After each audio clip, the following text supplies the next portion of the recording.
Welcome to August. I want to thank all of you. July was the biggest month for downloads by a lot, by like plus 50%. So the show's really growing. Really appreciate that. All right, the other day, Trump spoke to Vladimir Putin. Trevor Noah weighed in big time. 3 jokes from him. He said, first of all, I actually believe Trump when he says the intelligence briefing never reached his desk, because I mean, his desk is so full of Goya beans. Where are they going to put the files? But it is bizarre that Trump is the most impulsive president ever, except when it comes to Russia. I mean, people are protesting against the police, and he's like, we've got to send in the troops. Bring it up, people. We got to destroy them. But when Russia's putting bounties on American troops, he's like, they're only lashing out because we hurt them. Like Dr. Jen says, hurt people, hurt people. One more from Trevor. I mean, I guess I can understand where Trump is coming from. It's super awkward bringing up to your buddy how he put a bounty on your soldiers' heads, you know? You're talking sports, you're talking chicks. You don't want to ruin the vibe with how he's spearheading a campaign to compensate enemy combatants for killing your troops. Zero chill, man. Zero chill. From Gizmodo, your home for comedy news. It is the 35th anniversary of Back to the Future. There's a brand new anniversary Blu-ray set. And there's some news. There's a featurette that will include never-before-seen auditions for the film, featuring people like Ben Stiller and John Cryer. Both of them agree that Michael J. Fox was never in danger of losing the role of Marty. However, the memory got Cryer thinking about how the version of the film he auditioned for was not at all like the one that hit theaters. He said, it opened with Marty McFly playing the Close Encounters theme on his electric guitar while he pirated a VHS cassette of the movie, and the time machine wasn't a DeLorean that had to travel at 88 miles per hour and have 1.2 gigawatts of power. Well, that's really specific, guys. But it was just a time machine that needed nuclear fission and a secret ingredient that turned out to be Coca-Cola. The final sequence didn't involve a clock tower or a lightning bolt, but instead finds Marty sneaking onto an atom bomb test site with his time machine to be near the nuclear fission that he needs for it to work. In an eerie scene, he finds the test site is complete with exquisitely detailed suburban houses and mannequins to simulate the effects of an atomic explosion on an American town. He gets the time machine in place. The atom bomb's about to go off. He's reaching for the Coca-Cola. The countdown is at 10, 9, 8.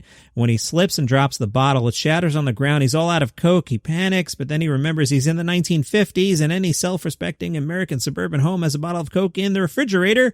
He checks, and sure enough, there's one in there. He pours it in the time machine, but then realizes, oh crap, he has to figure out how to survive an atomic explosion. He panics. Then it dawns on him there's a lead-lined box nearby, otherwise known as a refrigerator. He climbs in, he closes the door, and the bomb goes off. The time machine activates, and he's simultaneously shot back to the future.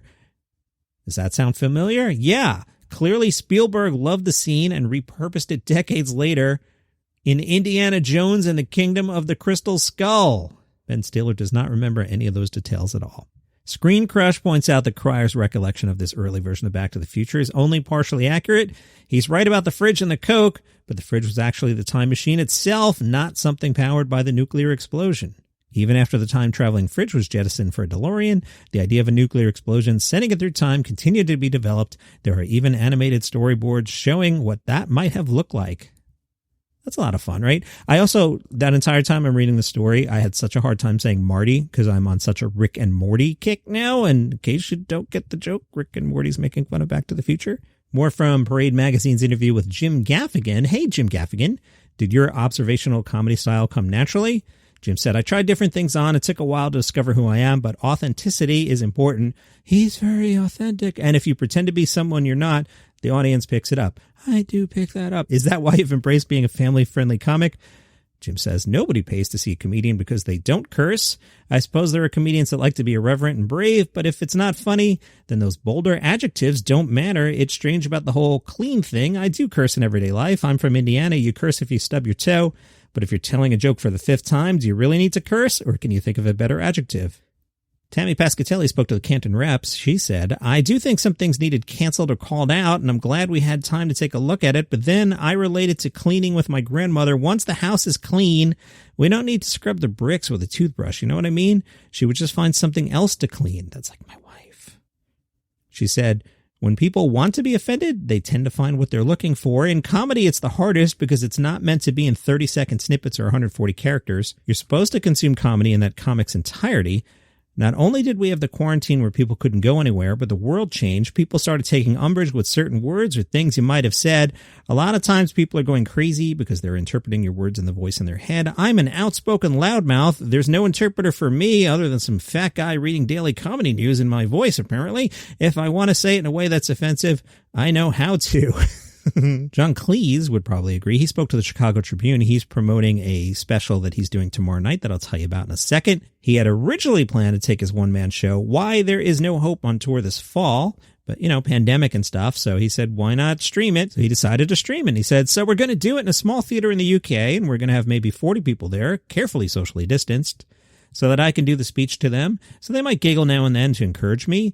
And then they'll be able to ask questions, which will be much more spontaneous than if we had people write questions and send them in. It was an idea I had, and God knows, I always have ideas, don't act on them. But it was years ago I thought there's a speech to be made here about how there is no hope.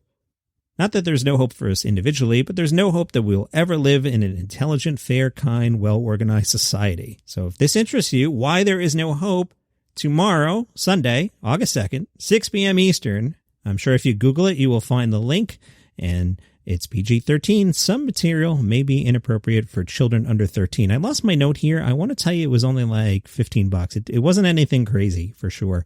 So that's tomorrow at 6 Eastern. That's your daily comedy news for today.